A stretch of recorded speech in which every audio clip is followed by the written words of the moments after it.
சகோதரர்களே, அல்லாஹ்வின் நல்லடியார்களே, நபி அலைஹிஸ்ஸலாம் சொன்னார்கள், நபி அலைஹிஸ்ஸலாம் அவர்களிடத்தில் ஒரு மனிதர் ஹஜ்ரத் ஸஅத் ரலியல்லாஹு தஆலா அவர்கள், ஸஅத் ரலியல்லாஹு தஆலா அவர்கள் யார்?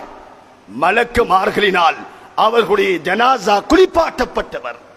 நபி அலைஹிஸ்ஸலாம் அவர்களிடத்தில் வந்து கேட்கிறார்கள், யா ரசூலல்லாஹ் உதுல்லாஹ லீ, எனக்கு அல்லாஹ்விடத்தில் துஆ செய்யுங்கள், ஐயஜஅலனி முஸ்தஜாபுத் துஆவா, என்னுடைய துஆக்கள் என்னுடைய துஆக்கள் அல்லாஹ்விடத்தில் அங்கீகரிக்கப்பட வேண்டும், இதற்காக அல்லாஹ்விடத்தில் துஆ செய்யுங்கள் என்று சொன்ன பொழுது நபி அலைஹிஸ்ஸலாம் சொன்னார்கள், யா ஸஅத், ஏ ஸஅதே, துஆ அல்லாஹ்விடத்தில் அங்கீகரிக்கப்படுமாக இருந்தால் அதிம் மத்அமக, உன்னுடைய உணவை உடலில் ஓடும் இரத்தத்தை ஹலாலாக்கிக்கொள். அதிம் மத்அமக, உன்னுடைய சம்பாதிப்பை ஹலாலாக்கிக்கொள். தகுன் முஸ்தஜாபுத் தஅவா, உன்னுடைய துஆக்கள் அல்லாஹ்விடத்தில் அங்கீகரிக்கப்படும். அருமையான சகோதரர்களே, அல்லாஹ்வின் நல்லடியார்களே, வாழ்க்கையில் நாம் எமது அமல்கள் அல்லாஹ்விடத்தில் அங்கீகரிக்கப்பட வேண்டுமாக இருந்தால் அதற்கு மிக அடிப்படை பிரதானம் எமது சம்பாதிப்பு அது ஹலாலாக இருக்க வேண்டும்.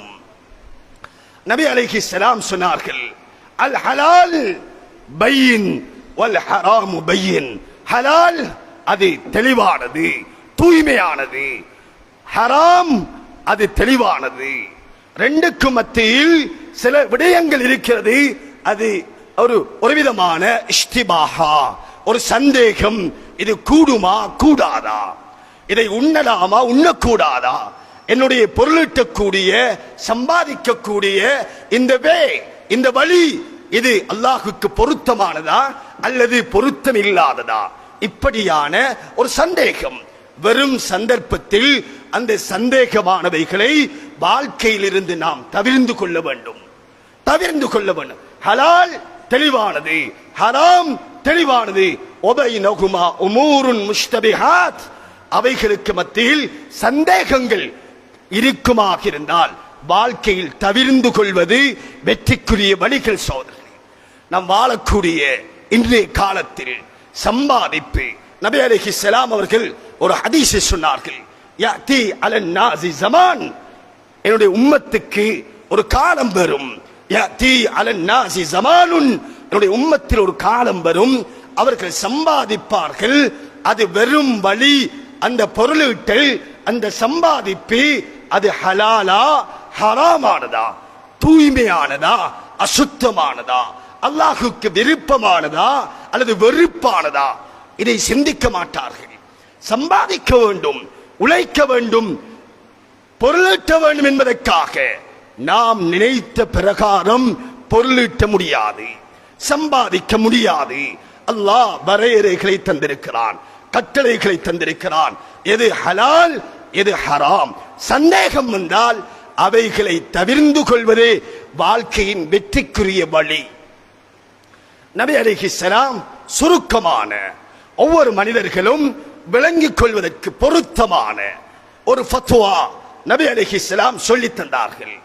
எது நலவு எது கெடுதி விளங்கிக் கொள்வதற்குரிய ஒரு ஜவாமியுல் கலீம், சுருக்கமான ஒரு வாசகத்தில் அர்த்தமான ஆழமான அர்த்தம் கொண்ட ஒரு வாசகம் நபி அலைஹிஸ்ஸலாம் அவர்களிடத்தில் கேட்கப்பட்டது, யா ரசூலல்லாஹ், பிர் என்றால் நலவென்றால் என்ன? அல் பிர், நபி அலைஹிஸ்ஸலாம் சொன்னார்கள், அல் பிர்ரு ஹுஸ்னுல் ஹுல்க், நல்ல பண்புகள், நல்ல தன்மைகள், நல்ல சிஃபாத்துக்கள், இது நலவு என்பதின் அடையாளம். ஒரு அமல் செய்கிறோம், ஒரு தொழில் செய்கிறோம், ஒரு விடயத்தில் முயற்சிக்கிறோம், அதை செய்து முடிந்ததன் பின்னால் உள்ளத்தில் சந்தோஷம், உள்ளத்தில் ஆனந்தம், உள்ளத்தில் அமைதி, விளங்கிக் கொள்ளுங்கள், இது நலவு. வலிசம், பாவம் என்றால் மா ஹாக ஃபீ ஸத்ரிக் வ கரிஹ்த ஐயத்தலி அலைஹி நாஸ், ஒரு செயலை செய்கிறீர்கள், ஒரு காரியத்தை நிறைவேற்றுகிறீர்கள், ஒரு விடயத்தில் முயற்சிக்கிறீர்கள், அல்லது ஒரு விடயத்தை செய்வதற்காக எண்ணம் கொள்கிறீர்கள், அந்த நேரத்தில் உள்ளத்தில் ஒரு விதமான குறுகுறுப்பு ஏற்படுகிறது, சந்தேகம் ஏற்படுகிறது. அல்லது நான் செய்யக்கூடிய, நான் விற்கக்கூடிய, நான் வாங்கக்கூடிய என்னுடைய இந்த முயற்சியை, இந்த செயலை யாரும் பார்த்திடக்கூடாது, யாருக்கும் தெரிந்துவிடக் கூடாது என்று நினைக்குகிறீர்கள். தனிமையை, இருளை நீங்கள் விரும்புகிறீர்கள். வழங்கிக் கொள்ளுங்கள். அல் இஸ்ம் மா ஹாக்க ஃபீ சத்ரிக் வ கரஹ்த அய்யத்தலி அலைஹின் நாஸ். மனிதர்கள் பார்ப்பதை வெறுப்பது இது பாவம் என்பதின் அடையாளம் என்றார்கள் ஸல்லல்லாஹு அலைஹி வஸல்லம். அருமையான சகோதரர்களே, அல்லாஹ்வின் நல்லடியார்களே, எனவே நாம் உலகத்தில் வாழும் பொழுது ஹலாலான சம்பாதியம், இது ஒரு குத்பாவில் ஒரு குறித்த நேரத்தில் அறையும் குறையுமாக பின்னால் வந்து வந்து சேர்ந்து இந்த சட்டங்களை, இந்த தெளிவுகளை ஒரு குத்பாவில் பெற்றுக்கொள்ள முடியாது. இதற்கு என்ன செய்ய வேண்டும்? இதற்கான வழிகள் என்ன? நாம் எத்துறையில் ஈடுபடுகின்றோமோ, நான் ஒரு தொழிலாளியாக இருக்கிறேன், அல்லது கூலி தொழில் செய்யக்கூடியவராக இருக்கிறேன், அல்லது நான் ஒரு வியாபாரியாக இருக்கிறேன், நான் ஒரு உத்தியோகத்தராக இருக்கிறேன், நான் செய்யும் எனது செயற்பாடுகள் இது பொருத்தமா இல்லையா என்பதை மார்க்கத்தை அறிஞ்ச ஆலிங்கலத்தில் தன்னை அர்ப்பணித்து தன்னுடைய செயற்பாடுகளை முழுமையாக கூறி அதற்குரிய தீர்ப்புகள் அறிவது ஒவ்வொரு முஸ்லிமின் கடமை சகோதரர்கள்.